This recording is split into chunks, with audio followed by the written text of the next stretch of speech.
새해 목표나 뭐 여름 대비로 다이어트 진짜 많이들 생각하시죠? 네, 그렇죠. 항상 관심사인 것 같아요. 근데 정보는 너무 많은데 뭘 어떻게 시작해야 할지? 특히 적게 먹어야 한다. 이게 진짜 맞나? 헷갈릴 때가 많잖아요. 맞아요. 무조건 굶는 게 답은 아니니까요. 네, 오늘 저희가 살펴볼 자료는 바로 이 통념에 좀 의문을 제기하면서 시작해요. 단순히 칼로리를 막 줄이는 게 아니고요. 우리 몸의 시스템을 좀 이해하고 활용하는 약간 다른 접근법입니다. 흥미로운데요? 네, 구체적인 4주 실천 계획까지 딱 담겨 있더라고요. 그 자료의 핵심은 제가 보니까 그 굶는 다이어트의 한계를 딱 지적하는 데 있는 것 같아요. 한계요? 어떤? 네, 우리 몸에 그 포만감 호르몬이라고 있잖아요. 배고픔, 배부름, 이걸 조절하는 신호체계. 네네. 들어본 것 같아요. 렙틴 뭐 이런 건가요? 네, 맞아요. 그런 것들인데 이게 만약에 고장나면 적게 먹으려고 해도 계속 허기지고 결국엔 막 과식하게 되고 그러기 쉽다는 거죠. 의지만으로는 안 되는 거군요. 그렇죠. 그래서 이 자료는 칼로리 제한보다는 오히려 양질의 영양소를 충분히 심지어 배부르게 먹어서 이 시스템을 좀 정상으로 돌리자.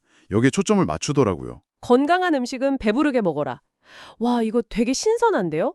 그럼 그 포만감 시스템은 대체 왜 망가지고 이 방법은 그걸 어떻게 되돌린다는 건가요? 자료에 따르면요. 뭐 가공식품 너무 많이 먹거나 식사 시간이 막 불규칙하거나 이런 게 원인이 될 수 있다고 봐요. 현대인들한테 흔한 문제네요. 네, 그래서 해결책으로 영양 밀도 높은 채소나 단백질 같은 자연식품 위주로 식단을 짜고 또 중요한 게 몸이 스스로 좀 정화하고 회복 시간을 주는 거. 그 간헐적 단식 같은 건가요? 네, 비슷해요. 식사 시간이랑 공복 시간을 조절하는 거죠. 자료에서는 브로콜리 같은 건강한 음식은 아무리 먹어도 쉽게 배가 불러서 과식하기 어렵다. 이런 원리랑 비슷하다고 설명해요.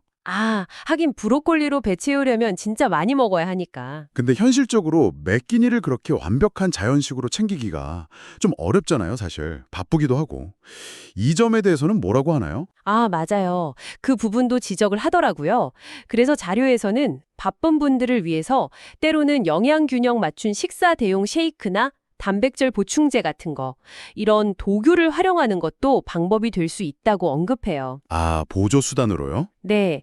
예를 들어서 아침에 막 당 떨어지니까 빵이나 시리얼 같은 거 먹잖아요. 혈당 확 올리는 거. 그거 대신에 단백질이랑 필수 영양소 든 쉐이크를 먹으면 혈당도 좀 안정되고 포만감도 오래가고 뭐 그런 식이죠. 허벌라이프 같은 특정 제품을 예시로 들기도 하고요. 아하, 그렇군요. 그럼 구체적인 4주 프로그램은 어떻게 구성되어 있어요? 아까 핵심이 시간 조절이라고 하셨죠? 네. 핵심은 공복 시간을 확보하는 거예요. 최소 12시간, 가능하면 14시간. 14시간이요? 꽤 기네요. 네. 이 시간을 통해서 우리 몸의 오토파지, 이게 세포가 스스로 좀 청소하는 시스템 있잖아요.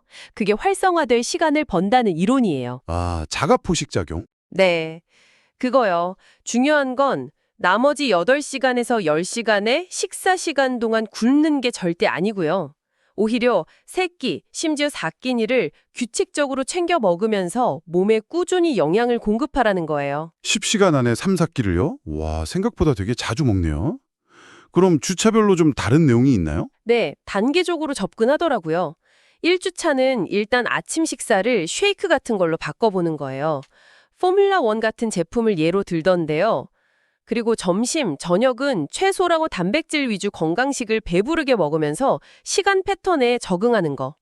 일단 습관 들이기. 그럼 2주차는요? 2주차는 단백질 섭취를 좀 더 강화해요.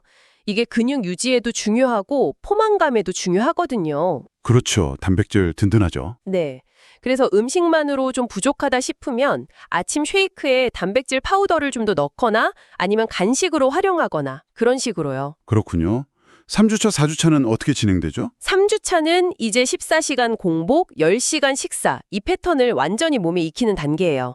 3, 4시간 간격으로 식사하고 중간에 배고플 때 뭐 과자 이런 거 말고요. 건강한 간식, 예를 들면 단백질 쉐이크나 삶은 달걀 같은 거, 이런 걸 선택하는 습관을 들이는 거죠. 습관 만들기네요, 정말. 맞아요. 그리고 마지막 4주차는 이제 지속 가능성에 초점을 맞춰요. 단순히 체중계 숫자만 보는 게 아니라 뭐 소화가 잘 된다거나 아침에 좀 더 개운하다거나 이런 몸의 긍정적인 변화를 느끼는 거죠. 아, 몸의 소리에 귀 기울이는 거군요. 그리고 혹시 계획대로 못했더라도 너무 자책하지 마라. 다음 식사부터 다시 패턴으로 돌아오면 된다. 이런 유연성을 강조하는 점도 저는 좀 인상 깊었어요. 이때 뭐 쉐이크 같은 게 또 도움될 수 있다. 이렇게 언급하고요. 네, 결국 이 프로그램이 지향하는 최종 목표는 그냥 살 빼는 게 아니라 건강한 식습관이랑 생활 리듬을 통해서 몸 자체를 좀 건강하게 회복시키는 거군요.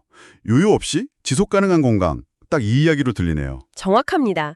이 자료에서 제안하는 방식은 무엇을 언제 어떻게 먹는지가 모두 중요하고 또 때로는 말씀드린 그런 영양보충제나 쉐이크 같은 도구가 이 과정을 좀 더 수월하게 만들 수 있다는 가능성을 보여주는 것 같아요. 네, 오늘 살펴본 자료 다이어트에 대한 좀 흥미로운 관점을 제시했네요. 무조건 굶는 대신에 몸의 시스템을 이해하고 필요한 영양 채우고 건강한 습관 만들고. 네, 그렇죠. 특히 시간 조절이랑 뭐 특정 제품 활용을 통한 구체적인 4주 계획이 인상적이었고요. 맞아요. 여러분께서는 이 접근법을 보시면서 지속 가능한 건강 관리란 과연 뭘까? 그리고 완벽하지 않아도 괜찮다는 그 꾸준함의 힘에 대해 혹시 어떤 새로운 생각을 하게 되셨나요? 어쩌면 다이어트 할 때 가장 큰 적은 완벽주의가 아닐까? 뭐 이런 질문을 한번 던져보면서 마무리하면 어떨까 싶습니다.